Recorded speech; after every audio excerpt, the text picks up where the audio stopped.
Natasha! Yvonne! Lumabas kayo dyan! Natasha! Yvonne! Lumabas kayo! Bud, huminahon ka nga. Makipag-usap ka na maayos sa kanila. Mamaya ikaw ang idemanda ng mga yan. Wala na akong pakialam, no? Kung mapatunayan ko lang na sila kumuha kay Kuya James pati kay Cookie. Baka kung ano pa magawa ko sa kanila. Natasha! Yvonne! Lumabas kayo! Oh, Jude. Pina, nakasal kayo. Asa na amo mo, ha? Gusto ko silang makausap ngayon din. Wala eh, umalis. Ha?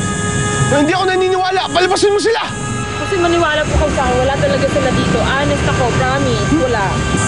Baka naman nagsasabi ng totoo si Elma. Huwag ka na magalit sa kanya. Wala nang kidlat. Ay, salamat. Kala ko naging barbecue na tayo. Bakit wala ko makita? Hindi ko makita yung tamsi. Nasaan na siya? Hindi siya dapat mawala. Hindi ko nga rin siya makita eh. Nasaan na yung tamsi?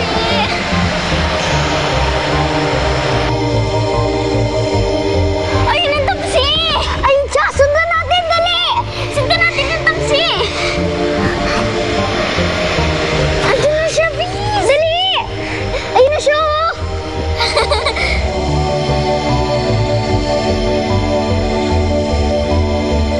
Yun ang puno ng katuray! Bilis! Sundan natin! Dali!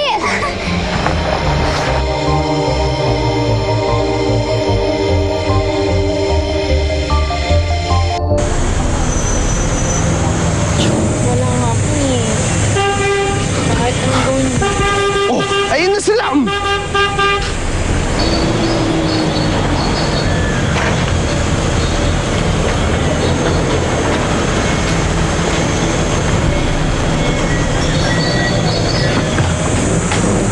Mabuti naman at dumating rin kayo, ha?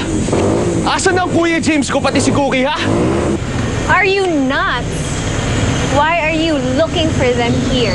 They're not here. Dahil kailangan may masamang motibo para dukutin sila.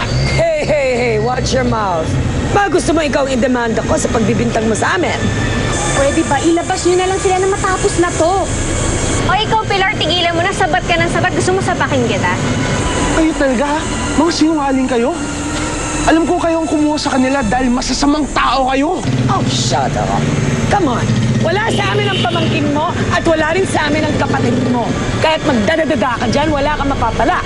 Now, if you insist on staying around and polluting my space with your presence, tatawag ako ng security para kalagkarin kayong palabas. Ika na nga, Jude. Kapag mapatunayan ko kayo kumuha sa kanila, ipapabitay ko kayo! Vita, your face! Nakoy!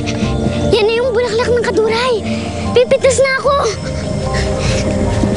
Sino kayo? Magandang umaga po. Ako po si Cookie. Ano pong pangalan niyo? Ako si Glumita. Ako ang nagmamay-ari ng puno niya. Anong kailangan niyo? Manghihingi lang po sana ako ng bulaklak ng katuray. Hindi ko pinamimigay ang mga bulaklak ko. Akin lang ang mga yan.